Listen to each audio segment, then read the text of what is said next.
In this Elden Ring Shadow of the Erdtree video, I'm going to be going through 19 weapons you can acquire without defeating a single boss. We're going to be going through weapons that you can get very early on in the game, so whether you're looking for a new weapon to play through the DLC with, or maybe you're somebody who just created a very low-level character that's ninjaing into the DLC to grab some weapons to play through the base game, then you might want to watch this video to see how to get these weapons, to see what their movesets are, what their weapon skills are, and their scaling are. So the order of these weapons is essentially the way they show up in my inventory. I don't have a specific order that I'm doing them in, but know that, again, all of these weapons are obtainable without defeating a single boss. There are some bosses that are very quick in the game that you can get to, but you don't need to kill any bosses in order to get these weapons. So the first weapon is the Smithscript Dagger. This weapon is a new weapon type. It's a throwing blade, so you're going to be throwing this at enemies. And it's located in the Ruined Forge lava intake, which is just southeast of Castle Ensis. If you ride that way for about a minute, you'll run into this. It's located inside. You don't need to defeat a boss in order to get it. And its weapon skill is Piercing Throw, which allows you to throw it further, and it pierces through enemies. And it has unusual requirements, as it requires Strength, Dexterity, Intelligence, and Faith in order to use. The next weapon is Milady. This is another new weapon type in the Light Greatsword. This was showcased a lot during the preview events. People really love the moveset of this weapon, which swings very, very quickly in rapid succession, kind of fluid like a dancer of sorts. And you can find this just inside Castle Ensis. It's just like maybe 30 seconds to a minute inside, up in a tower by climbing up a ladder. It's guarded by a couple enemies, but no bosses or anything like that. It's very fast to get. You can get this in a couple minutes. Its weapon skill is Impaling Thrust, which you should be familiar with if you played the base game at all, but you can infuse it so you can change that if you want. I actually feature this weapon in my Dark Paladin build, so if you want to check out that video, you can see how to get the most out of this weapon.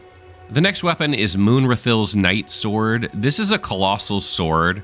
There are quite a few Colossal swords you can get early on, actually, that you can also find in Castle Ensis from defeating Moonrithyll, who's kind of like a hostile NPC there. And this weapon does physical and magic damage, and it has a weapon skill, Tremendous Phalanx, which should look a lot like Glintblade Phalanx to, but bigger swords. So ideally, this should deal more damage. I haven't tested it thoroughly or anything like that, but it requires Strength, Dexterity, Intelligence in order to use. So if you like Glintblade Phalanx and that playstyle, but you want to use a Colossal weapon, this could be an interesting playstyle to go for. Next, we have the Backhand Blade. This is actually one of the new weapon types as well, which is Backhand Blade. It's the namesake of the weapon. You can find this in the Gravesite Plains very early on in the game.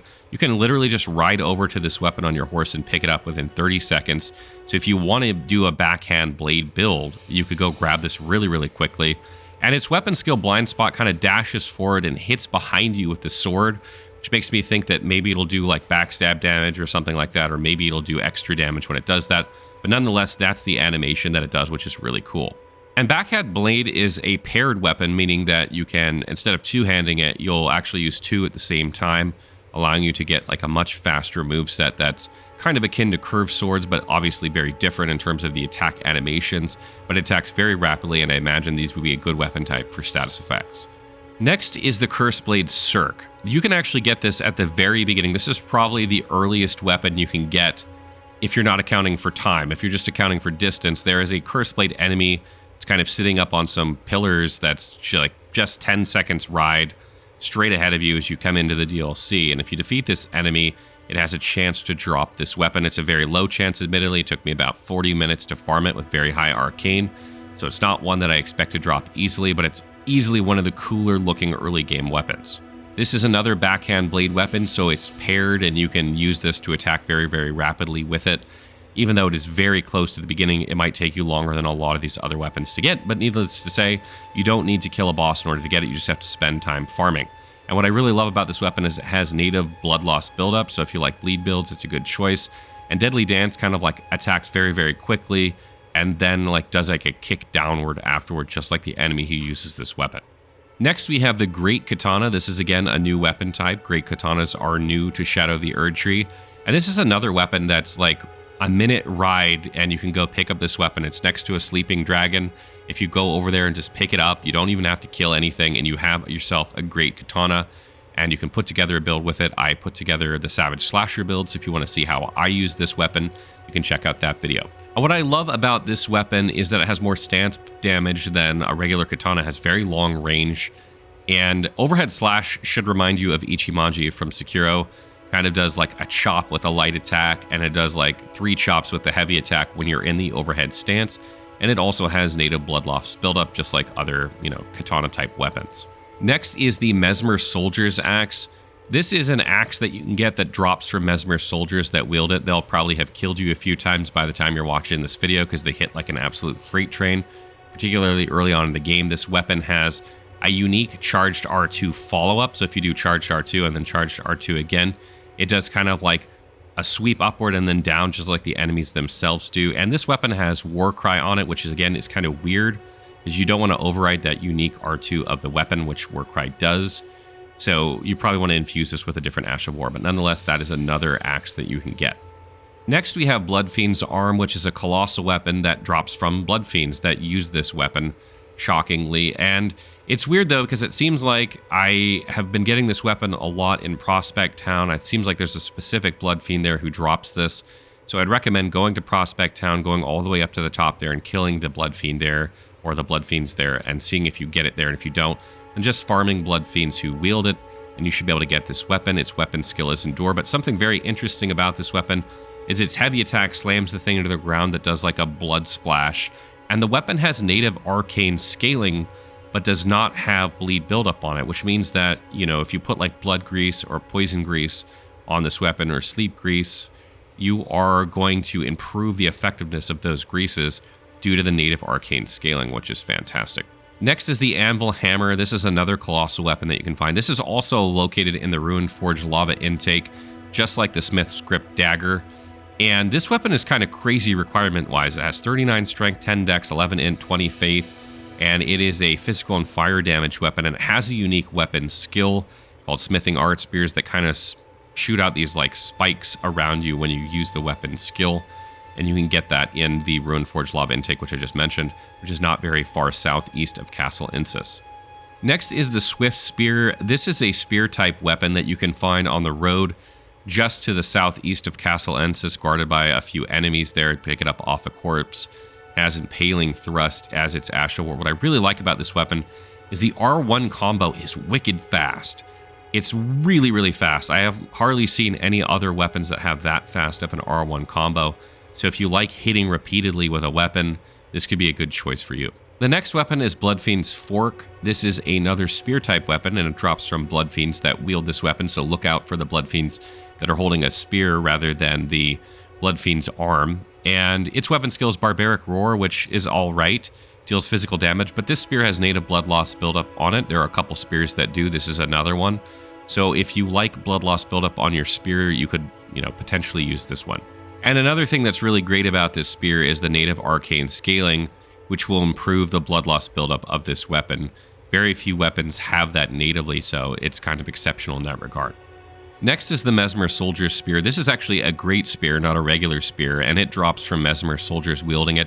It has extremely long reach, and the heavy attack of the weapon pokes a lot further than you think it would. You probably have experienced this if you've fought these enemies.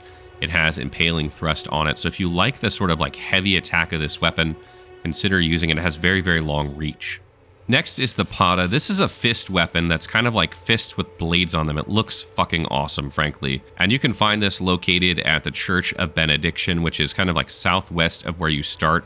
So if you kind of go north and then make your way through the giant doorway there and then hug the cliff and go that way, go up to the Church of Benediction, you can get these along with the armor set that's laying there.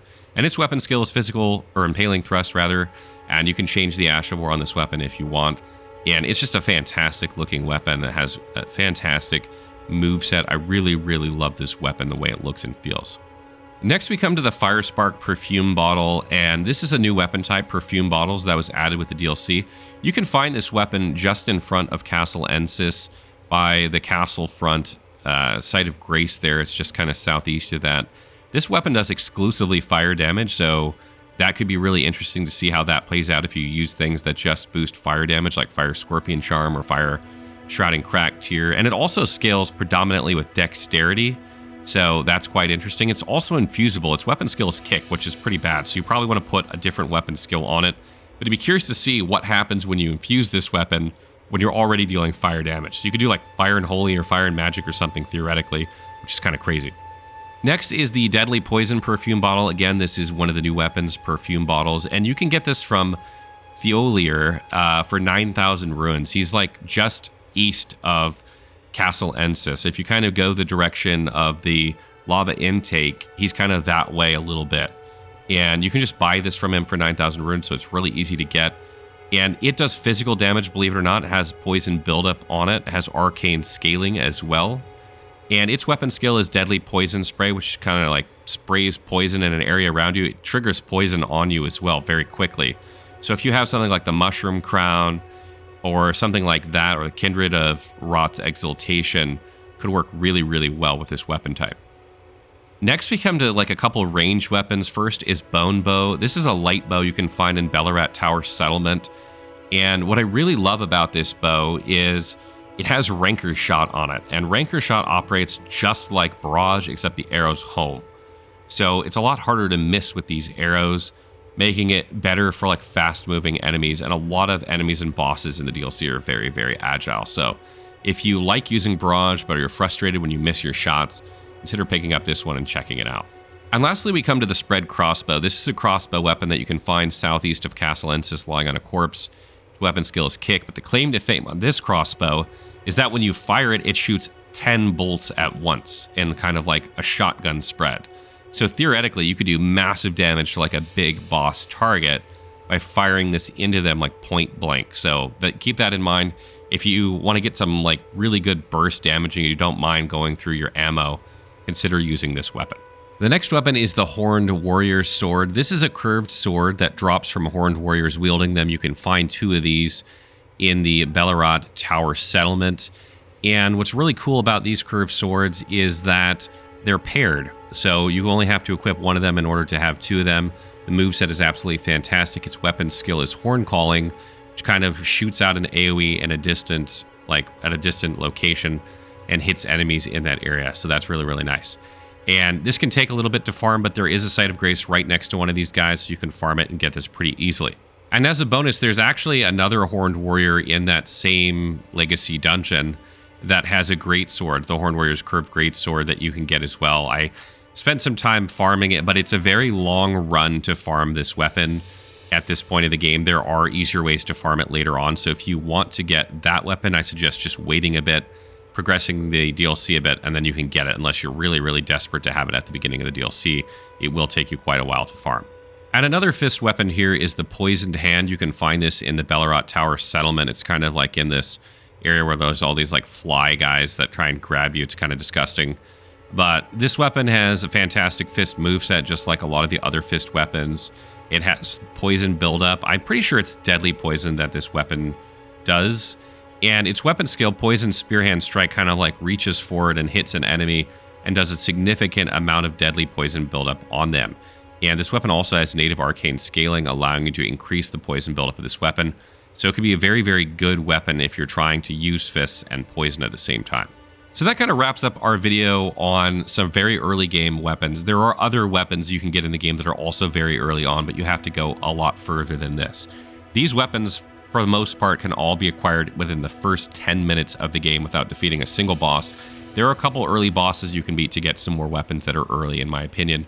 But these are ones that you don't have to, really go through anything difficult in order to acquire. So the reason I made this was to give you weapon ideas that you could pick up quickly, know where to pick them up, and you could try using them to make a build through the DLC, or maybe take them into the base game and do a base game run with them, a New Game Plus or something like that very quickly, without having to wonder where are all the weapons, etc. If there are any weapons I forgot that I didn't add to this list that you can pick up before defeating the main boss of Castle Ensis or the main boss of Ballarat Tower Settlement, let me know and we can add them, in the comments below. How are you guys enjoying the DLC so far? What do you enjoy most about it? Have you taken time off work to play? Let me know in the comments below.